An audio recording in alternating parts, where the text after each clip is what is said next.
It's time. We call this meeting to order. Please rise for the Pledge of Allegiance. I pledge allegiance to the flag of the United States of America and to the republic for which it stands, one nation, under God, indivisible, with liberty and justice for all.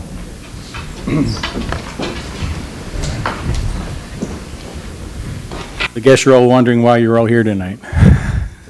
So the first thing we're going to do is be swearing in 3 new police officers who've been with us for a little while, but now we're going to swear them in officially. Yes, sir. As council's aware of, Horsham Township has the finest police department. I do apologize for all those officers here that are not members of it, but we are very proud of our police department. They have a great reputation in our community, not only with our residents, but with our business owners. They strike a balance between community policing and enforcing the law. And they do a wonderful, fantastic job doing that. And we're very proud of them, and they are an amazing force. And that just didn't happen overnight. That happened over decades of retired officers, officers that are no longer with us, current officers, command staff. We're on our 5th police chief. Where do you hear about that? 5 police chiefs in 300 years. Don't hear about that. You hear about chiefs, 3 chiefs in 5 years is what you usually hear about in communities, not in Horsham. So we are very proud of what the 5 chiefs have done, what they've created, what their command staff, and what their officers have done in Horsham. And tonight, 3 new people join that department.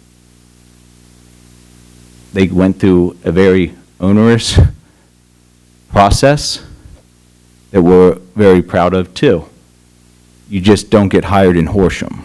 There's a process that you go through in Horsham, a very onerous process, interviewing process, background checks, and then we make the offer because we want the best. We want the best in Horsham. We have the best, and we want the best. What the chiefs have done, Chief Fida and former chiefs, retired Chief Daly's with us in the audience, what they've done is create a zero-tolerance policy. We like to have fun, but you have to work hard. It's a great department, great people, amazing men and women that protect our quality of life here in Horsham. And these 3 new officers get to join that long history of officers that have made things and made the department's reputation what it is today, made our community what it is today. The low crime, again, the community policing that our police department does is to outreach to our residents and our businesses. So they have big shoes to fill. But we think we are the next 3 best ones for Horsham's Police Department. And I'll turn it over to Chief Fida. Thank you. Make sure I have this thing on here.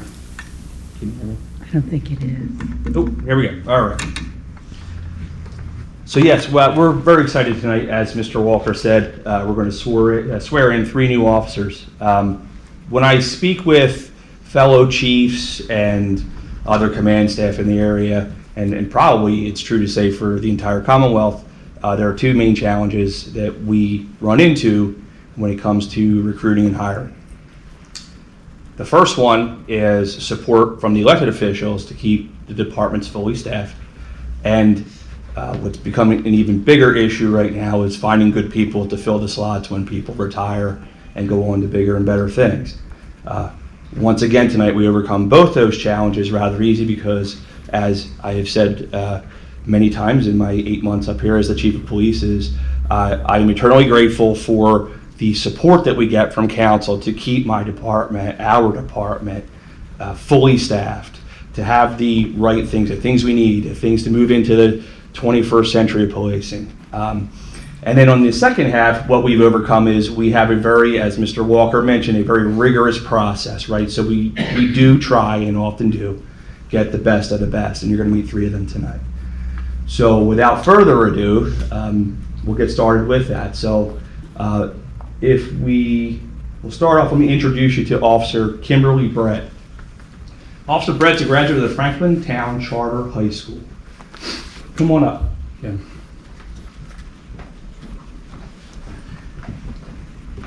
No sense talking about you with anybody you look at you. Officer Brett graduated the Philadelphia Police Academy in 2019. She comes to us from the Philadelphia Police Department where she was a 3-year veteran. She's married to her husband John and proud mom to her son Landon. So Judge Nesbitt, if you wouldn't mind coming up and doing the honors, and do you have somebody who's going to hold the Bible for you? Yes, my husband.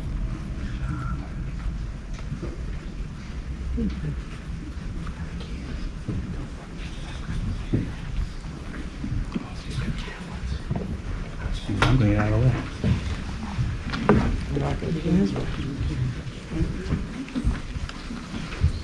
Raise your right hand. Place your right hand on the Bible. Place your hand on the Bible.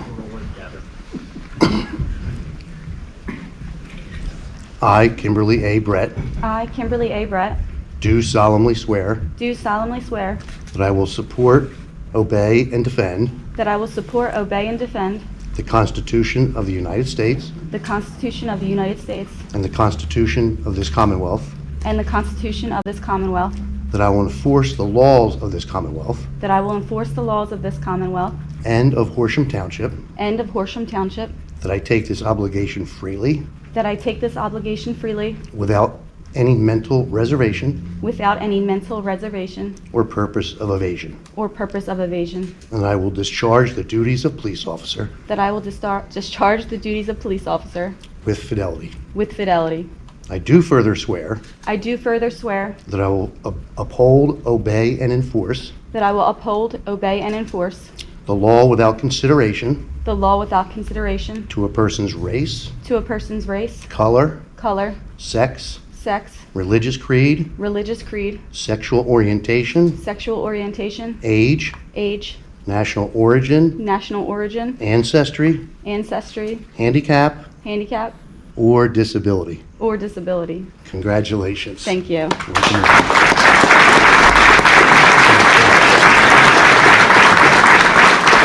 Who's going to pin the badge After all the swearing-ins are done, we're going to pause and do pictures. So if the families are wondering, we're going to do the 3 officers individually, and then we're going to pause the meeting and do pictures after that. So where's Landon? Got a big job for you, Landon.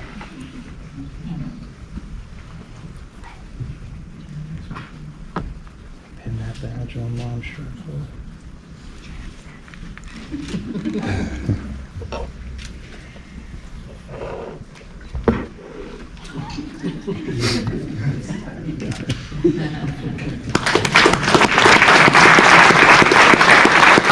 Good enough for government work. All right, you're off the hot seat.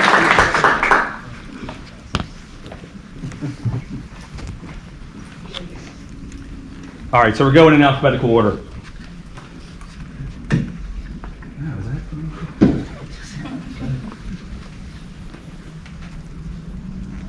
Ted, would you come up, please?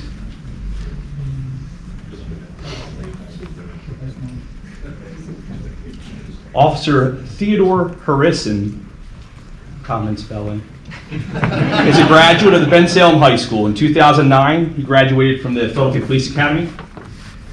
Before coming here to Horsham, he's a 15-year veteran of the SEPTA Transit Police Department, where he served as a canine handler, trainer, and a SWAT officer. He's a USPCA certified canine trainer and an EMS instructor. But probably most importantly is he's married to his wife Catherine and his sons Timothy and Theodore. So you have somebody who's going to hold the Bible, my friend? My kids. All right. There we go.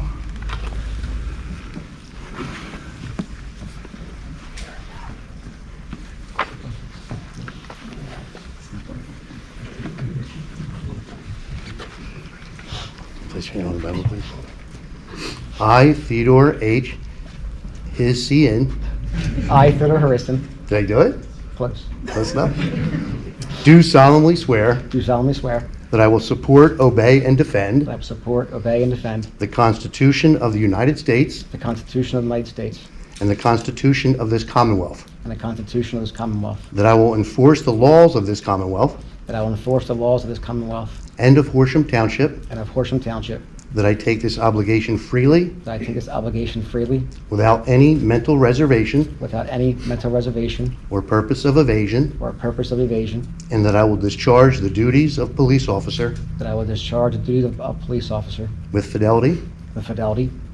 I do further swear I do further swear that I will uphold, obey, and enforce that I will uphold, obey, and enforce the law without consideration the law without consideration to a person's race, to a person's race, color, color, sex, sex, religious creed, religious creed, sexual orientation, sexual orientation, age, age, national origin, national origin, ancestry, ancestry, handicap, handicap, or disability. or disability. Congratulations. Thank you.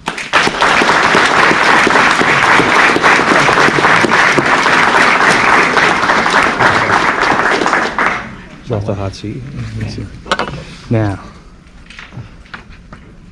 who's going to pin the badge? Your bride? My wife. Or you can stay up there.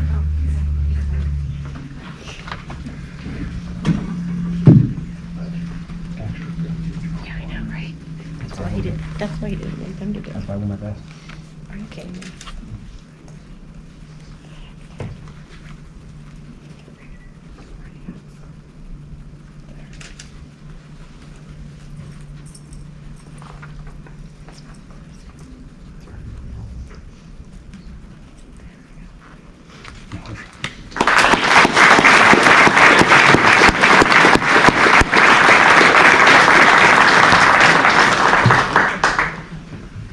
Thank you. Okay, last but certainly not least, Officer Johnson.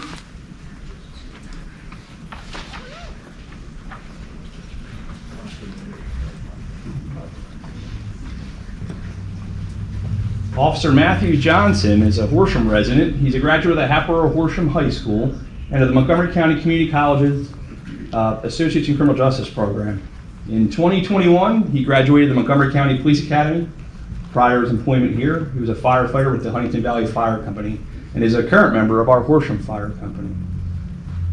Matthew, do you have somebody who's going to hold the Bible for you?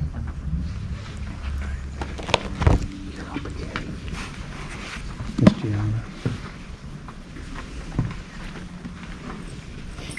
Set. Yep. I, Matthew R. Johnson, I, Matthew R. Johnson, do solemnly swear do solemnly swear that I will support, obey, and defend that I will support, obey, and defend the Constitution of the United States the Constitution of the United States, and the Constitution of this Commonwealth, the Constitution of this Commonwealth, that I will enforce the laws of this Commonwealth that I will enforce the laws of this Commonwealth and of Horsham Township, and of Horsham Township, that I take this obligation freely that I take this obligation freely without any mental reservation without any mental reservation or purpose of evasion, or purpose of evasion, and that I will discharge the duties of police officer and that I will discharge the duties of police officer with fidelity. with fidelity. I do further swear I do further swear that I will uphold, obey, and enforce that I will uphold, obey, and enforce the law without consideration the law without consideration to a person's race, to a person's race, color, color, sex, sex, religious creed, religious creed, sexual orientation, sexual orientation, age, national origin, national origin, ancestry, ancestry, handicap, handicap, or disability. or disability. Congratulations, Thank Matt. you.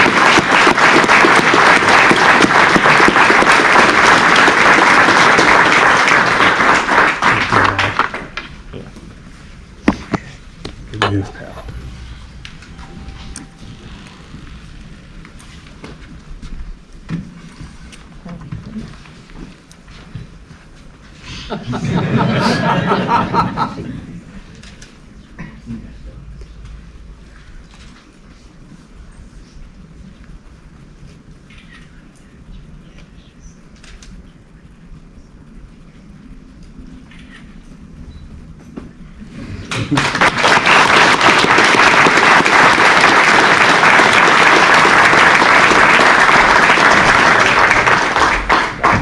All All right, just 4 more. Wait, actually, that's actually it. Just say Judge about the faint. Thank you again for this interruption to the meeting. Again, it means very much to us and your support for our meeting. Thank you, guys. Well, welcome to Horsham's Police Department. Welcome to Horsham.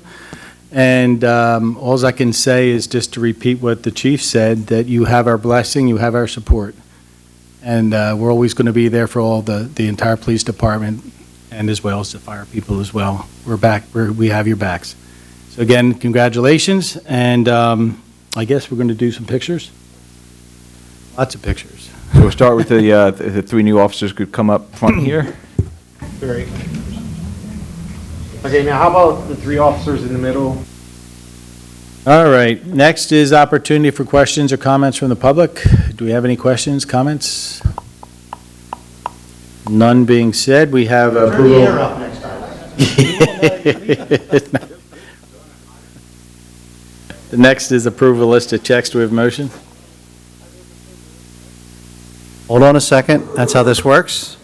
I move to approve the list of checks and all funds in the amount of $166,930.44, and further move to authorize payment of the same. I additionally move to ratify the check in the capital improvement fund in the amount of $1 million, and further move to authorize payment of the same. Second. Moved in second, all in favor? Aye. Opposed? Ayes have it. We have 4 zoning hearing board applications. Yes, sir. You have 3 residential for this evening and 1 commercial.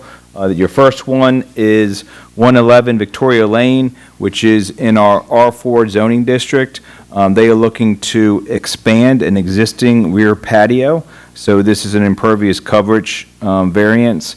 They are allowed 25% in this zoning district. They have 23.4% that exists today. And if they were granted the variance to extend their rear patio, they would be at 27.8%. And that's under your normal, that 3% threshold. All right, next. Your second one is on 650 Maple Glen Circle. They are looking to do and construct an in-ground pool with a pool deck area. This too is an impervious coverage variance. In this zoning district, they are in our R3 zoning district, which allows 20% impervious. Currently, they have 19.4%, and if they are granted the variance, they would be up to 22.4%, again, under that threshold.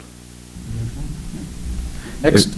We'll just skip to the last residential one and then go back to the commercial one, if that's okay. Yeah. So your third residential one is for 1006 Horsham Road.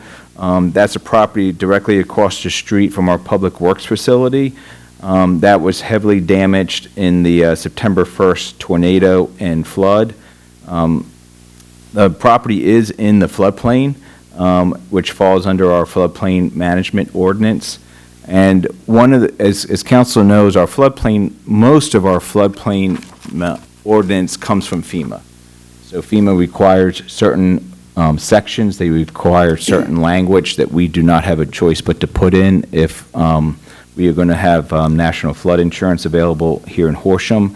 So one of the things that they put in, language that they put in, is when a structure is in the floodplain and any modification, reconstruction, or improvement of any kind to an existing structure to an extent or amount of 50% or more of its market value, you're not supposed to do anything at that point. This structure is a single-family home. The family's been out of the home since September 1st. They've been in extended stay hotels and apartments. They like to convert the first floor to a garage storage area only and construct a full second floor above it in the same footprint where they would be living. So the staff is neutral to that. And that's the only variance that they would need. Yes, and it's, for the record, no relation, Colin Nesbitt's no relation to me. Okay, then the last one. Last one is, and their team is here this evening, is Janssen Biotech, which is part of Johnson & Johnson Pharmaceuticals. They are in our Commonwealth Corporate Center across the street from the high school. They have two buildings that exist now. They would like to build a brand-new third building to connect the two existing buildings. And to be able to do that, they need some variances for side yard, rear yard, and some height variances. And John Wallach, there are attorneys here. John, if you and George and your team want to come up to the table to present their zoning hearing board application to you and answer any questions you have regarding their variances. If they're successful in getting the variances, then they would move on to land development. And as council knows, Johnson & Johnson is a major employer in Horsham Township. They have, and they can correct me if I'm wrong, but they have approximately, give or take, they have probably about 1,000 employees here. So they would like to increase the amount of employees here in Horsham. They also have two lots in the corporate center that had not been developed, as well as an office building out on Tournament Drive that they own. So they are a major employer here in Horsham Township. John? Thank you, Mr. Walker. Yes, my name is John Walker. I'm here representing Jensen Biotech on that application, as Mr. Walker announced.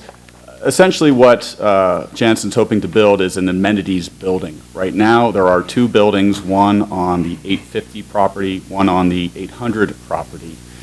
Between the two properties is a parking garage. The proposed project is to take a portion of that parking garage and make it into essentially an amenities building with a cafeteria, some meeting rooms for both of the buildings to be able to use, therefore allowing those two buildings that have their own cafeterias and own meeting spaces to use that for more of the primary use and have shared amenities between the two buildings. Because of the layout of the building, there is a hope to connect the two buildings to that center amenities building with elevated bridges. Because we need to make sure those bridges are tall enough to allow for emergency vehicles to pass under them. The building has to be a little bit higher to accommodate that and the amenities. Some of the proposed elevations you can see are there with the attached bridges to that central building with the parking garage, again, somewhat attached to that building as well. Because those bridges connect the two lots, there's essentially no setbacks from the rear and the side yard because of simply the bridge itself.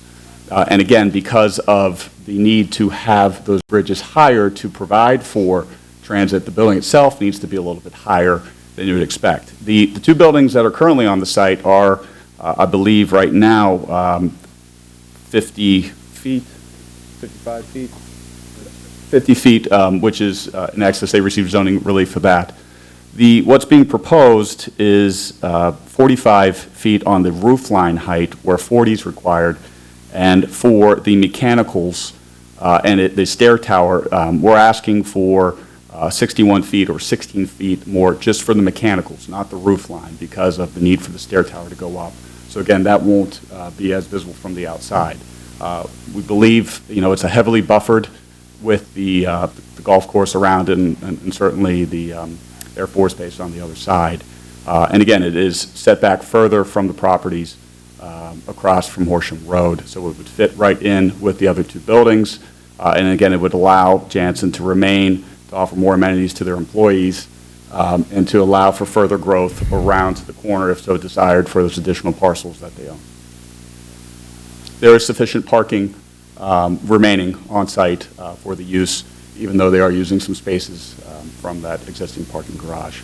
We're happy to answer any questions. We do have some representatives here from the design team. We have Ms. Garba from Gensler, who's the architect designer, and Mr. George Hartman from Bowler, the engineer on the project. And certainly, if we receive the zoning relief, we'd be coming before you for the land development for that building as well, the accessory building. So your variances you're requesting are for the height with the roof because of the mechanicals? And the building line itself is 5 feet higher. 5 feet higher, yeah, I saw that one. And then the stair tower itself? The stair tower is considered, I believe, under the code to be part of the mechanicals. So yes, the stair tower and the mechanicals we're going to be asking, and we're going to have to amend our application. Originally, we thought it was going to be 55 feet, or 45 feet is required, but after doing more planning with our mechanical engineers, they're asking for, 16 feet, so again, it would be 61. We're hoping that it doesn't need to go that high, but they thought as a bunch of caution to request that in case the mechanicals and the stair tower need to reach that level. So that's the height variance. The other two variances are the side yard variance and the rear yard variance, which you would wonder if it's two side yards based upon the position of the property, but based upon the code interpretation, because the bridge connects the property and actually extends over the line, that's a rear yard, Right. zero rear yard, zero side yard setback. I have no objections. Does anybody else? Bill, you have any questions, comments? Just, your email earlier, later today, John, so with this equipment that's going on the roof, you have a very nice-looking building you're proposing, but it doesn't show anything on the roof. How's it going to look once you put what you need to on the roof from Horsham Road, but also from your property? We believe it'll look the same as from these angles as it would. Again, that we always anticipated that the mechanicals, which hopefully are more towards the center of the building, the stair towers where they would be, would extend over, but we're hoping that from the angles you wouldn't be able to see it, and quite frankly, from Horsham Road with the buffering and the elevation of that building, or the rest of the buildings. You know, on some office buildings, I see, like, I don't know if it's noise remediation or just aesthetics or both, but they have like walls, like these, I don't know, like walls. Screenings. Any chance that you might propose? That is proposed. It is proposed, Yeah. okay. The mechanical equipment will be determined, once we determine the system and the height of the air handling units, they're placed to the rear, so actually in these views, you can't really perceive them because they are behind the bridge, all the way in the back. Okay. If you look on the elevation, you will see the height, but essentially we will screen them. And Okay. then just to the side of that is the. We just want things to look really nice. And the golf course, the people playing the golf course, they come around, they can see everything on the buildings. Yep, that's the intent. I think we can. All right, so, and no one else has any objections? Next step for them then is land development? Well, Zoning, and then back to us for yes, land then development? land development. That's Yep. correct. Try to move that along quickly. Yep. We hope they keep It's our hope. expanding in Horsham. Yeah, like, we welcome you to, whatever you're doing here is good stuff, so, Thank you very I'll much, help you Mr. out. President. very good. Thank you very much. Thank you for having us here tonight. Want these back, or? You can hold on to them. You're welcome. Have a good night. Okay, so next we have subdivision land development. We have three. The first one's County Line Veterinary Hospital. County Line Vet, they were in front of you at your last meeting. They need a few more waiver requests. I believe it was 3 more. Their attorney, George, is here this evening to go over those 3 additional waivers. You have to push the button on it. You On, did. but it's not working. Yes, thank you. We were here on May 11th, as you recall. After the meeting, our engineer had a chance to further review the landscape architect's review letter, and he came to the conclusion that he did need some waivers. There's only 3 additional ones.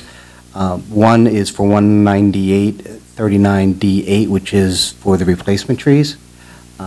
Just site limitations, we just can't plant all the trees on the location that your code requires. Likewise, there's waiver request for 198-39E5, which is buffering.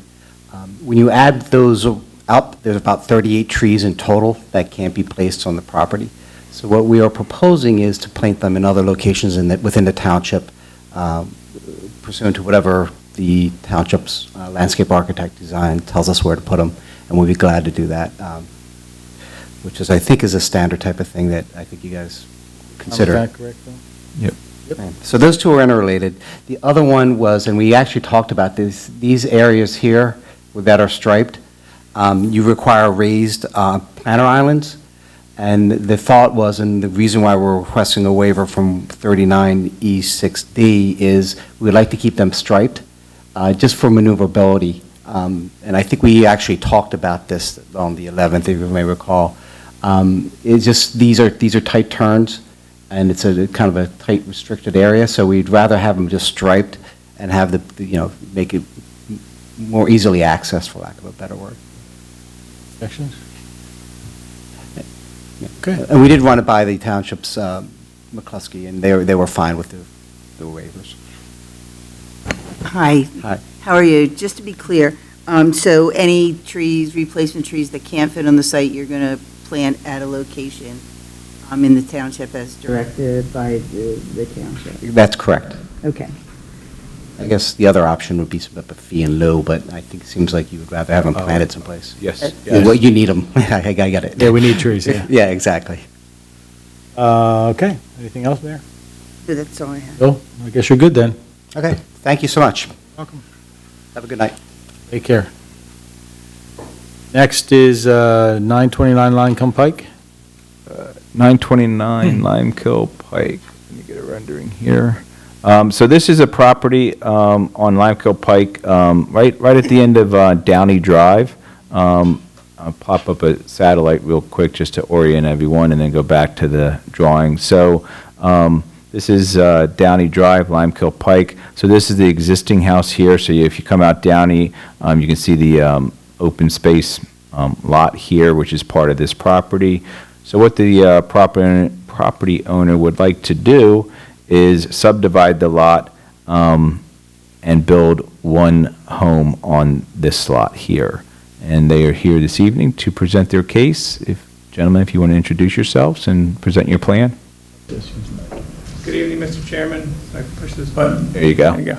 Good evening, Mr. Chairman, members of the board. Vince Fioravanti here with the applicant, Jim Oliveros, behind me. Owner of 929 Limekiln Pike. The plan that we have before you here is a rendered version of the landscape plan.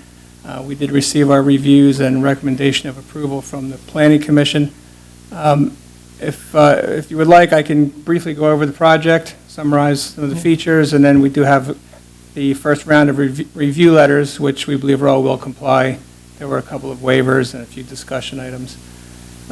Looking at the project, you'll see a 4.6 acre parcel, 4.8 if you go to the center of Route 152, but when you make the ultimate right-of-way dedication, you're at 4.6. R3 zoning, which requires 0.75 as a minimum lot area. And you'll see a minor subdivision in the two lots, the Lot 2 containing the manor dwelling, if you will, on the property. Essentially very simple in terms of land development, consisting of a house, a proposed dwelling, a driveway, and a small stormwater system, a seepage bed that we have proposed. Soil testing was good, perk rate was good. Utilities exist in the street, water and sewer. So the overall, the site is well suited to this proposal in terms of development. Looking at the features of the parcel, the lighter shade of green or yellow here shows the extent of the floodplain that exists on the property. There is a floodplain and a drainage stream that is off-site and does come into the property a little at the top, tributary to the Neshaminy, which has a Zone A floodplain associated with it. So taking that into account, we still comply with all the zoning, and there's still plenty of room for the proposed development. We did receive our reviews from the consultants and township staff.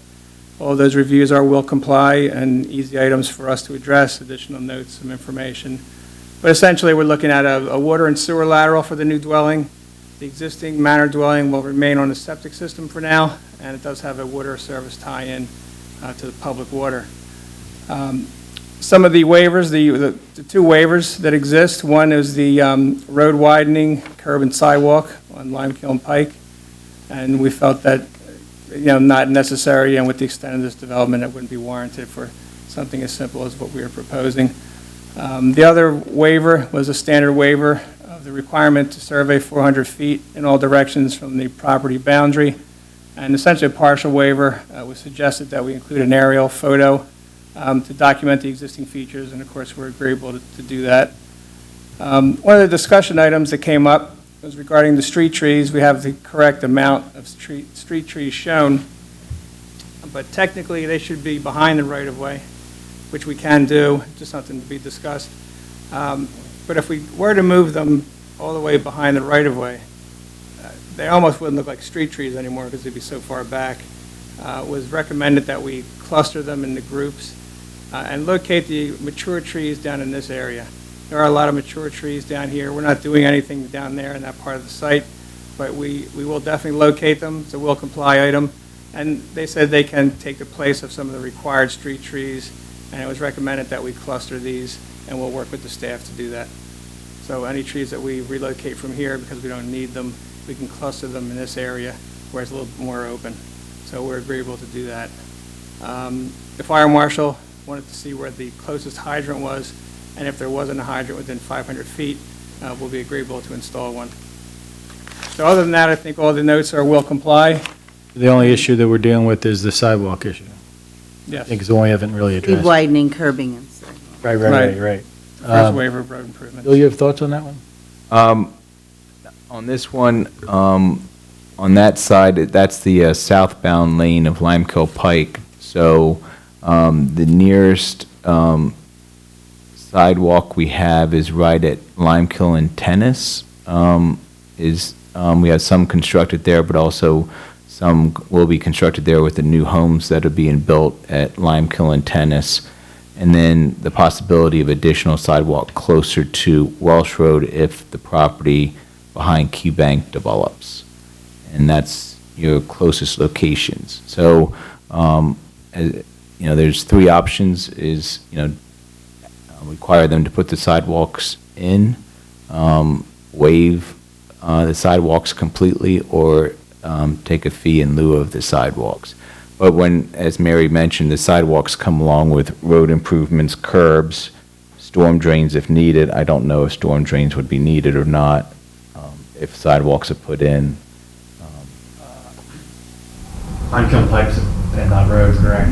So that would be subject to PennDOT's discretion ultimately in terms of drainage. Recommendation on, I think having them do all that through PennDOT would be a lot.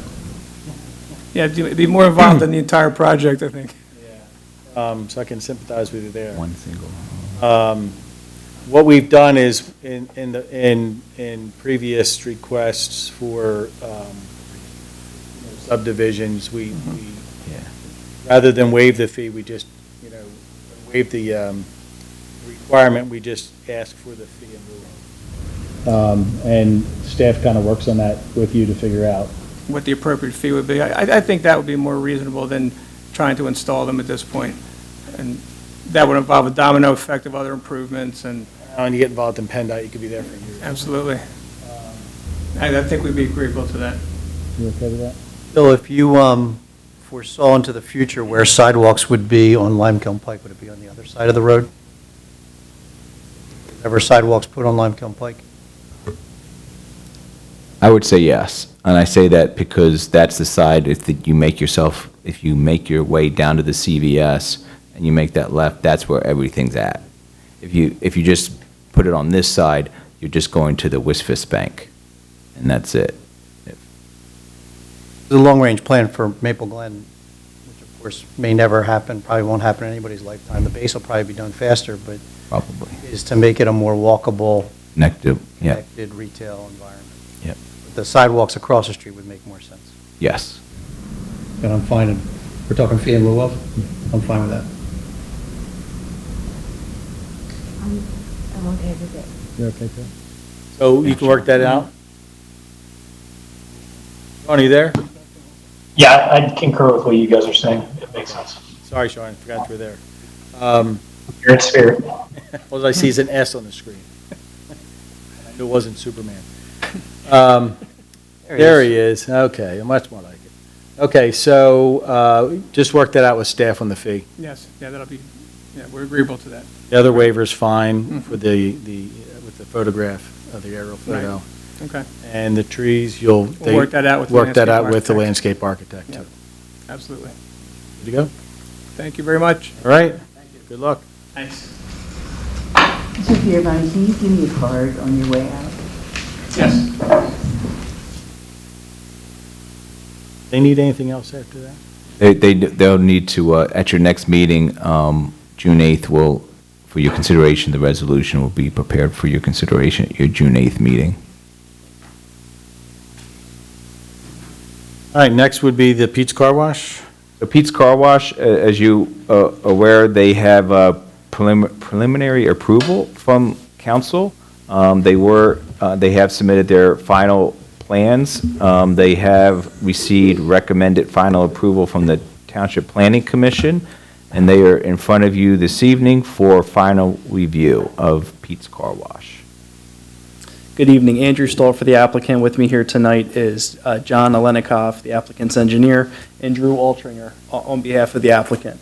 So this project has been before the township a number of times. It came in through a sketch plan. It came in and got preliminary approval. We're here for final, as was indicated.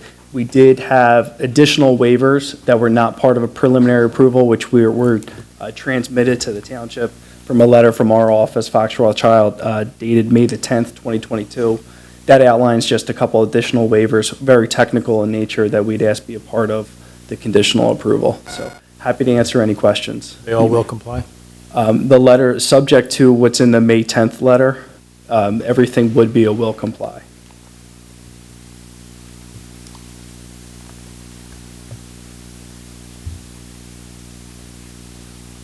They were looking for something, sorry. Oh.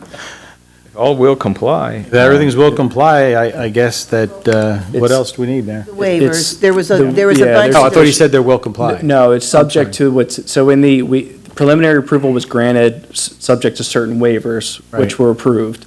There are a couple additional technical waivers, which we outlined in a letter that I can pass up if we don't have it. Yeah, well, let's should be just in go there. over them one at a time. It should be in your meeting package. It's the letter from Fox Rothschild, May 10th. Correct.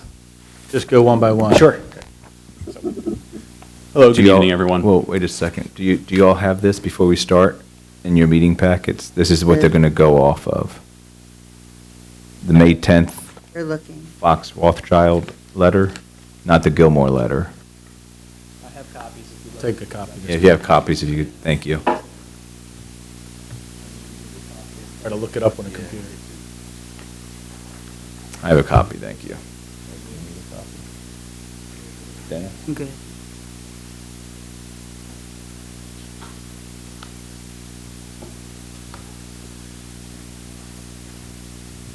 Is everyone ready? Hey, it's fire away. All right, so this letter outlines the various review letters and our responses essentially to them and discussion points from those letters. So the first one is regarding the Gilmore letter for water and sanitary sewer service. That letter is a will comply, no discussion items from there. The next one is related to the transportation letter from April 26, 2022. And essentially, this comment it's not necessarily a waiver, but it's an item that we don't feel it is in the best interest of the applicant or the community. And really, the request is to add wheel stops along the frontage of this area here. And really, what we have found is that wheel stops tend to be a tripping hazard. And in addition, there are vacuum spaces that are those are vacuum spaces, so there's vacuum equipment there. So the concern is overhang onto the sidewalk, but in effect, those vacuums will act as a block to that. So that's an item that we did not want to necessarily comply with from that letter. So I know a car could jump over one of those things, but is it the vacuums that, if someone hits the gas? There's a 6-inch curb there, so essentially the request is that we have wheel stops and then a 6-inch curb, and what you end up with is someone trying to step in between the wheel stop and the 6-inch curb creates an issue where there is the potential for tripping to happen, which is a liability concern. I believe you guys discussed it at the planning commission. We They did. were okay with not doing it. I'm fine with not doing it. So. And if I could just jump into it, these waivers that we will be going through, they went to the planning commission on May the 3rd, and they recommended approval of all of these additional waivers. But this isn't a waiver. Correct. This is not a waiver. This would not be a waiver. This would not be they recommend approval that we not comply with this. The others that John will be going through are waiver requests. In the North Wales site that you just built, do you have them there? It's pretty standard for all your places, you don't have the curb stops? We have them on one side at our East Narden site, we don't have a sidewalk there, and we have an issue where. People aren't looking down, they're looking up, they're Yeah, looking for. they're like looking to put the vacuum back in the holster, and somebody tripped and fell and hurt themselves. I'm fine with that. All right, what's next? Okay. The next one is from the Gilmore letter dated April 26th. This one is the land development review from Eric's office. There is a waiver request, and this was relevant to, excuse me here, just going to make sure I have the right section. Were you going to give section numbers? Yes, I am. D8. Yes, so it's D8, so it's section 198-31F8 is the section from Saldo. And it's really comes down to these paper streets in here. There's a 25-foot radii required on property lines, and then 25-foot curb radii required for property lines. There's 25-foot radii required, and there's also a 25-foot curb radii required. We are going to be complying with that request down here. It's just along the paper streets. It just doesn't make practical sense to provide all that, so we're requesting the waiver from that area. Eric? Yeah, we're fine with that. Anybody else okay with that? Sean? Miss Everly, that's to section 198-31F8 of the Got it. Saldo. Got it, okay. The next one below that, So that is, E3. yeah, so section E3, that's referencing Eric's letter. And that comes down to, this is a section, excuse me, I'm just going to open up to that one.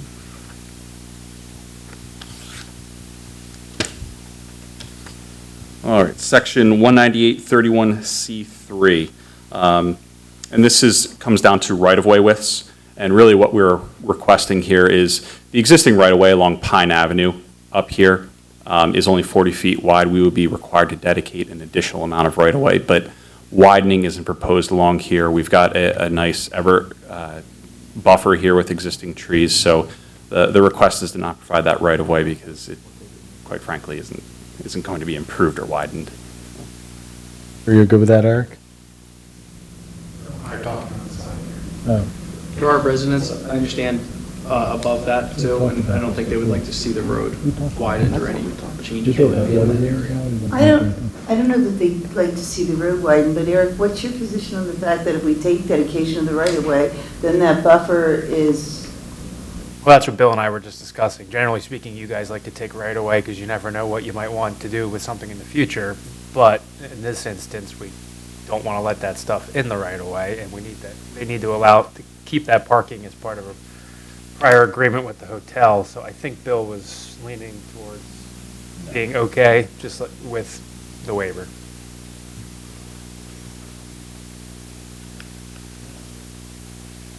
Okay. Okay. So dropping down here, going through here, the Township Fire Marshal letter, there were no further comments in there. The next one, item 5, Suburban Lighting Consultants, that letter's clean, no comments remaining in there. oh, but it is. Will we go back to that to discuss the waiver request from that letter? Because all of the McCluskey waivers were deferred until final plan approval, so we do need to talk about those. The McCluskey Faber ones? Correct. We are going to discuss those. So I was Oh, making. you mean the lighting consultant? Yeah, the sorry. lighting consultant I had one. moved on. Understood. So that does bring us to the McCluskey and Faber letters. And there are waivers there. I know there were waivers that were deferred from preliminary land development. And the first item in here is relating to permit parking less than 10 feet from the side property line. And really where that comes in is this rear property line back here adjacent to this neighbor. The applicant is of the opinion that this parking was an existing nonconformity and we're improving this. In addition, they've had conversations with that adjacent property owner And really, all that he wanted was a fence there, which we are going to comply with. So, again, asking for that waiver because of that, because of the, it was an existing nonconformity, and how we have had the conversation with the neighbor. Could you show us again where that is? That's along this property line up here, and I'm sorry. Here we go. Along this property line. And this should be pointed, this is a structure here, but this is a garage. How tall is the proposed fence? There's a section that's 6 feet, and there's a section that's 4 feet due to the height limitations that are in the zoning ordinance. So where we can, we're making it as tall as we can while remaining in compliance with the zoning ordinance. Husky in Favor doesn't recommend denial or they're not expressly opposed to a lot of waivers. Did they tell you why they were opposed to this waiver? They didn't.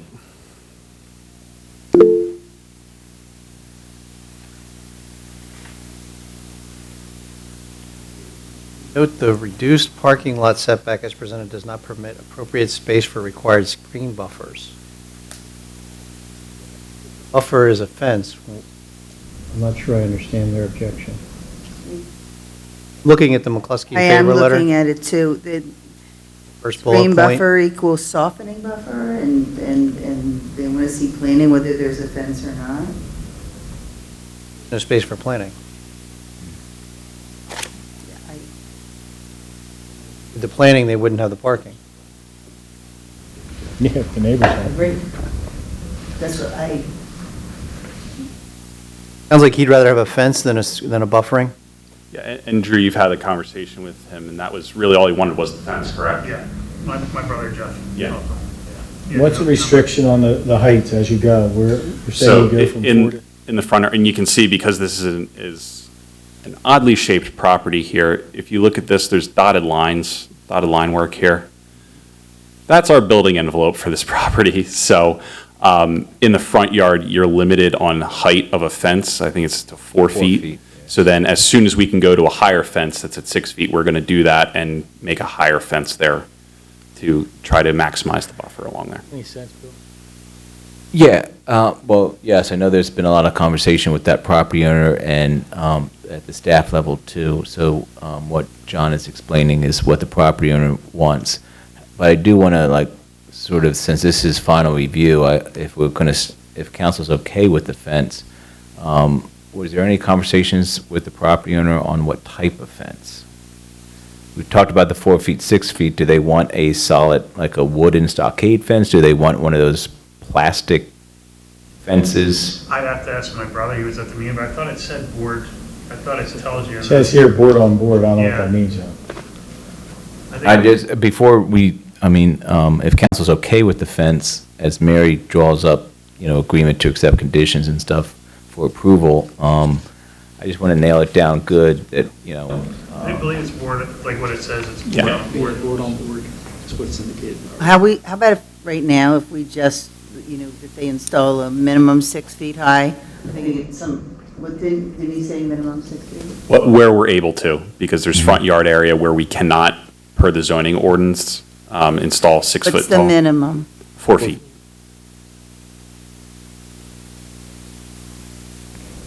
I don't know why you just went to 6 feet all the way across. They'd have to go to the zoning hearing board.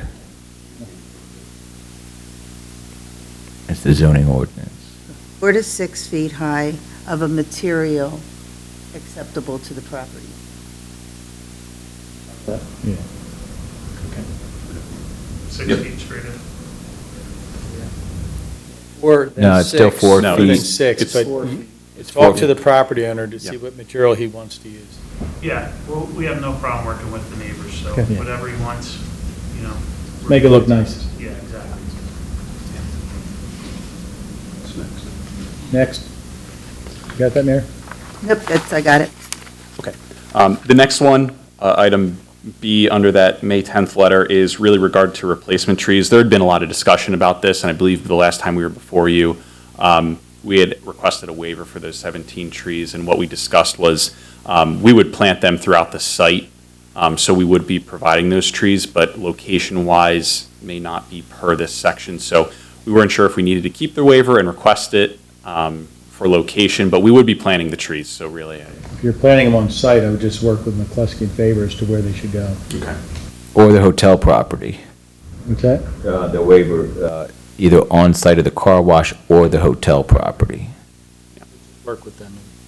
I think it's still officially a waiver request to, Right. Yeah. Yeah, we're not waiving it, we're just saying work with them to get the trees planted where they need. you're to. waiving the requirement, but subject to working out with McCluskey and Faber where to plant them Plant. elsewhere on the site. I leave that up to Mary to word. I got it. All right. And when we get to that point, we can work with you because the conversion, we have a conversion of trees to shrubs, and we know that the hotel needs some landscaping help. So we can convert trees to shrubs to make things look better, too. And I know we'll work with McCluskey and Faber to make sure that gets worked out. And C?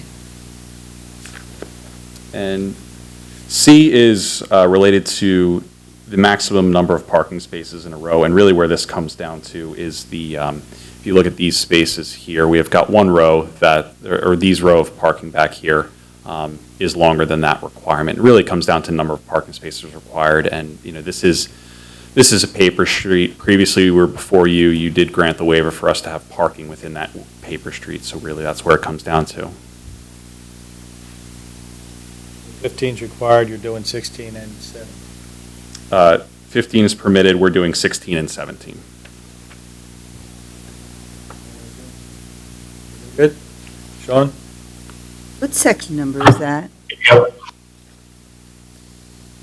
That is section 198-39E6B.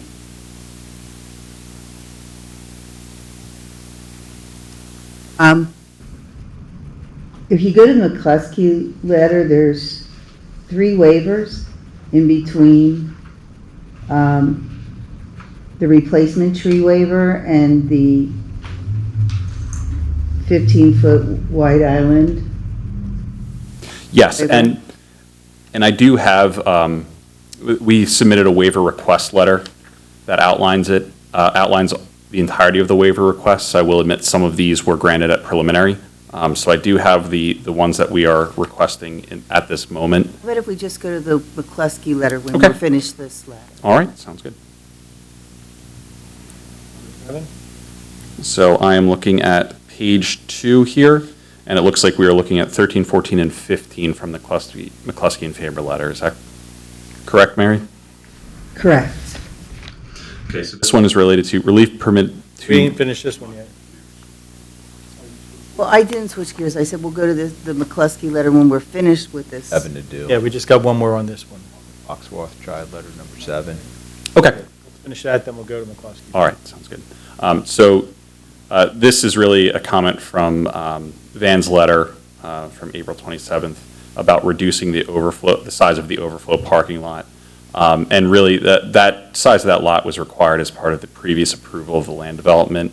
And it's required to be maintained as part of an easement agreement. So really, you know, as in terms of making it as compact as possible, we've done what we can to do that and also add buffering. I would note that between our preliminary submission and this final submission, we were able to work and increase the buffer along Pine Avenue to provide a little bit more room to help those trees thrive and survive. So we have done what we can there to try and improve the situation. So what's the waiver? There is. There is not, it's just a no waiver. comment. Just a comment? Correct, it's just a Oh, comment from the letter. Okay. All right, now you go to McCluskey's Faber letter. Okay. So starting with number 13 on page 2 from the McCluskey and Faber letter. Mary, is that where you're looking? That's where I'm looking. Okay. Relief to permit the planting of street trees closer than 40 feet and greater than 50 feet apart due to existing underground utilities and easements. We do have, there are utilities along the frontage of the property here, and there's a utility easement that really runs underneath of this, the stacking lanes. So really what we've done is we are providing the trees, we're just kind of orienting them differently than what would be required per the ordinance. So again, you'll work with McCluskey and Faber and staff to figure that out, right? Correct. And I should note here that McCluskey and Faber had no objection to that waiver. Everybody okay? The next one, number 14, is relief from the requirement of street trees along Morrison Hill Avenue. Those are paper streets, so we weren't going to plant street trees along paper streets and do the improvements that were required per the ordinance for those paper streets. And again, McCluskey and Faber has no objection to that. Where are we talking? That's interior here, along, these are paper streets. So we were not providing the street trees along there. Everybody okay? Mm-hmm. Last one? Relief from the requirement that street trees are to be planted a minimum of 2 feet outside the right-of-way unless otherwise approved by the township. And really, that result, again, that's because of, there's a utility easement here. So what we're doing is we're planting them along here, along this portion of the property. It's just not within that requirement. And McCluskey and Faber does say that they defer to the township on that. There's nowhere else to put it, right? Yeah, correct. All right, everybody good with that? Yep. Okay. That cover everything? Oh, So we know we still have more. we talked about number 16 already. That was the 15 spaces. And really what the next one, it looks like 17 was an item that's still outstanding. And really that's related to the number of parking spaces in a row. And really this is the 10% green space. We are talking about this row of parking here, but what we've done is tried to incorporate this landscaping to the greatest extent possible, try and beef that landscape island up, but it doesn't technically comply with that section of the ordinance. Okay. So I'm looking through the McCluskey and Faber letter here. There's one more. As far as waivers go. There's one more. Sorry, where? And number 18, 19840B1. I believe that one was already granted at preliminary, the parking within the right-of-way. I believe that was already granted at We'll preliminary. believe you. I'll check, but I'll believe you. Okay. If it wasn't, we would be requesting for those, these spaces here, but I do believe that those were already granted.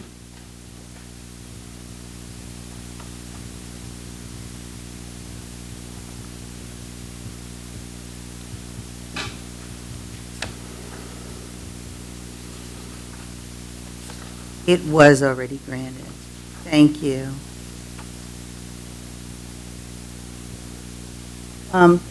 One of the things that council expressed concern about during your preliminary review was making sure that the vegetation along Pine Avenue remained. I think they probably want to talk about that a little.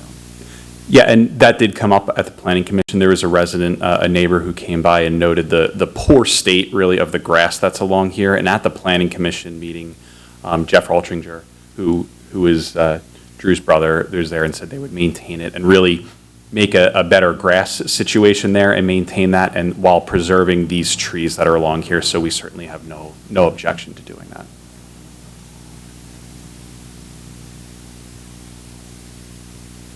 So you're going to preserve the existing trees, and what are you going to do with the grass? Make it better. Plant it. I'm not sure how to write that. Maintain the grass or cut the grass? Yeah, and the comment had been made that, that we said we would maintain it, and the neighbor said, well, it's not very nice to look at grass, so maybe we can seed it and try to grow some better grass in that area. Or maybe you can put some, softening shrubs or something like that in. So, or some, like a ground, like a higher, like Lapipy ground cover that doesn't require a lot of maintenance, but is attractive. I think what we can do is, we can work with McCluskey and Faber for what's important. Landscape architect. Yeah. Solicitor, not the landscape architect down there. I read the letter too. I slept at a Holiday Inn last night. How about the solid? Yeah, I want to make sure that whatever we put there is going to survive, given that there is traffic there. So, Grass, I feel confident that will do, that will do well there. As far as other low ground cover, I'm not a landscape architect, so I don't know, so I don't want to say, yeah, we'll put that in. Sorry. That's a shame. I'm sorry. All right, so you'll put some kind of ground cover satisfactory to Gillespie in favor. Yes.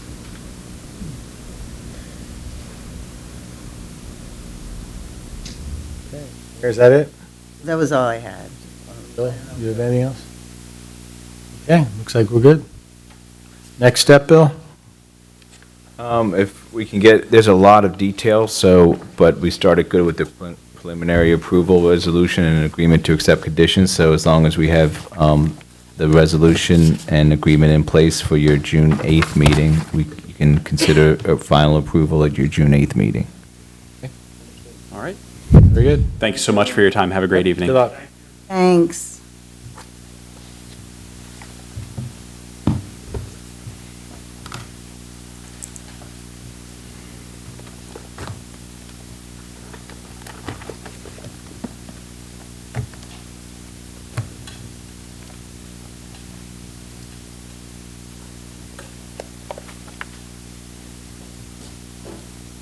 All right, next is subdivision land development. We have 130 Meeting House Road, JD Signature Homes. So 22, your subdivision plan, so it can be a little confusing. So 22-01-S. Right. That is the first one you looked at a few meetings ago, where it was just a subdivision. They just drew a line separating the existing home to the other parcel that they want to build the homes on. So that's 2201S, and that's ready for your consideration this evening. The second one, 2202S, that's the most recent one you saw that has the 6 or 7 homes on it. That is not ready for your consideration this evening and will have Table to that be one? tabled this evening. All right, so we'll have two motions, one for the 2201S and then a table motion for the 2202S. I move to adopt the resolution as proposed, granting preliminary/final subdivision approval to JD Signature Homes LLC, 130 Meeting House Road, 22-01-S. Moved and seconded, this roll call vote. Ms. Harmon, how do you vote? Aye. Mr. Nesbitt, how do you vote? Aye. Mr. Wade, how do you vote? Aye.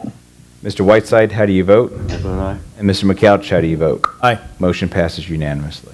I also move to table the resolution as proposed that was intended to grant preliminary final approval for 22-02-S. Second. Moved and seconded, all in favor? Opposed? Aye. I'm sorry, I was thinking roll call. I'm No, sorry. not for this one. Opposed? Ayes have it, okay. Now we're introducing an ordinance, amending the zoning ordinance for mini storage facilities. The next two items are together, so tonight you would just be introducing an ordinance amending our I-1 industrial zoning district to allow and permit mini storage units, and also to rezone two properties into the I-1, the Joseph's Catering and Primary Eye Care properties on Horsham Road. They're both R3, and they're completely surrounded by industrial zoning, so they would also be incorporated into, at the same time that you would allow this use, those two properties would be, go from R3 to I1. And you're just introducing it tonight and scheduling the public hearing on that. Okay. We have two motions. Move to introduce the proposed ordinance, amending the township zoning ordinance to permit mini storage facilities in the I-1 industrial zoning district and providing regulations for that use. Second. Moved and seconded, roll call vote.